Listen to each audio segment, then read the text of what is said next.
When Donald Trump threatened to use our U.S. government to secure the God-given freedom and equal rights of all Americans, including Black Americans, Democrat elites and Chinese communists attacked him in every way they could. When he won the election and began to keep his promises, their war against Black Americans and freedom turned completely against him. My name is Nick Knoll. I am the author, with K. Carl Smith, of this book, The War Against Black Americans and Freedom. It's available on Amazon and also at kcarlinc.com. The Democratic Party was founded by a class of rich elites who were slave plantation owners then to defeat freedom and equal rights for their black slaves under the U.S. Constitution and to make the government serve them instead. Democrat elites are still fighting to defeat freedom, equal rights, and the Constitution. But today, instead of slave plantations, they own media and entertainment companies, tech giants, banks, drug companies, and hospitals, and Democrats have controlled our government for a long time. But after 2 centuries of their slavery, lies, civil war, hoaxes, segregation, KKK terrorism, lynchings of black men, and manufacturing racial hatred to maintain white supremacy, keeping Americans divided by race to manipulate us is still the key to their wealth and power.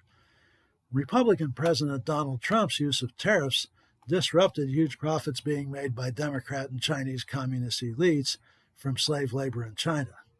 In response, U.S. manufacturing companies created jobs that produced the lowest unemployment rates for years and lowest black unemployment rates ever. The jobs gained by many black and white Americans gave them control over their own lives and families again, removed their need for government assistance, and threatened what Democrats consider their ownership control over black Americans. Democrats used many lies and false accusations against Trump and seemed sure they could defeat him in the 2016 election. But when they failed, they turned the U.S. federal government, the U.S. media and entertainment industries, and even our schools against Trump to try to make Americans believe that he was an illegitimate president. They started trying to remove him even before he took office, much like Democrats began the Civil War even before Lincoln took office. Chinese communists and a few Republican elites helped them. Democrats falsely accused Trump of being a traitor and a Russian spy to turn Americans against him, like they falsely accused black men of being predators who raped white women, to manufacture racial hatred and maintain white supremacy after Republicans abolished slavery. Their Long Mueller investigation failed to find any crimes to even charge him with.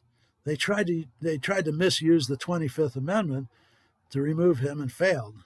And when he exposed crimes in Ukraine by Democrats, they impeached him, but failed to remove him.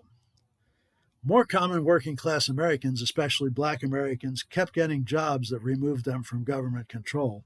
So Democrats even further increased the intensity of their mass media propaganda attacks and false accusations against Trump, to the extent that most of our so-called news broadcasts now are mostly false propaganda and attacks against Trump. After all their illegitimate attempts to remove him failed, Democrats publicly said they wanted an economic recession to hurt Americans enough to make Trump lose the 2020 election. What they really want is to spark a second Great Depression and use it to permanently destroy our freedom. As if on cue, we learned that a new virus epidemic was infecting many people in China, and its spread had been hidden by the Chinese Communist Party, the CCP, until it was on the brink of causing a worldwide pandemic. Democrat governors began using lockdowns to reverse and destroy the economic prosperity gains under Trump's leadership. Trump's calm, quick, and effective actions against the dual pandemic and recession couldn't stop them, but have enormously reduced the damage they've done to the American people and our economy, and are leading us on a path to quick recovery.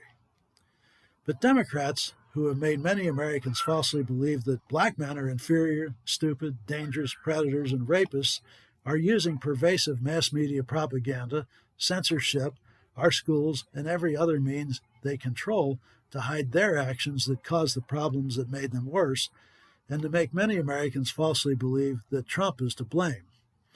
Communists and socialists have murdered more people to gain and maintain control in the nations they rule since 1900 than were killed in both world wars. Socialist Democrat elites today are paying trained terrorists, the modern version of their KKK, to burn down black communities, blame their riots on black men, and try to create a communist revolution.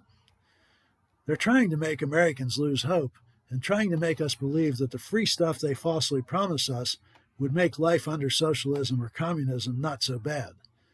But if you believe that life in Venezuela, Cuba, Russia, communist China, or North Korea would be even tolerable, you've been fooled, and you need to do more research. Or as Malcolm X put it, when LBJ was doing his Democrat dirty deeds against black Americans, you've been misled. You've been had. You've been took. That quote, by the way, is on page 127 of our book. Democrats are doing everything they can to cheat us in this election right now, and have put many more potential cheating methods in place. But I believe that black, white, and all other Americans can live together in freedom, peace, and prosperity if we do what Frederick Douglass urged Americans to do in 1860, to vote for Republicans who will protect the freedom and rights of all Americans. Read The War Against Black Americans and Freedom by Nick Knoll with K. Carl Smith. It's available now on Amazon and also at kcarlinc.com.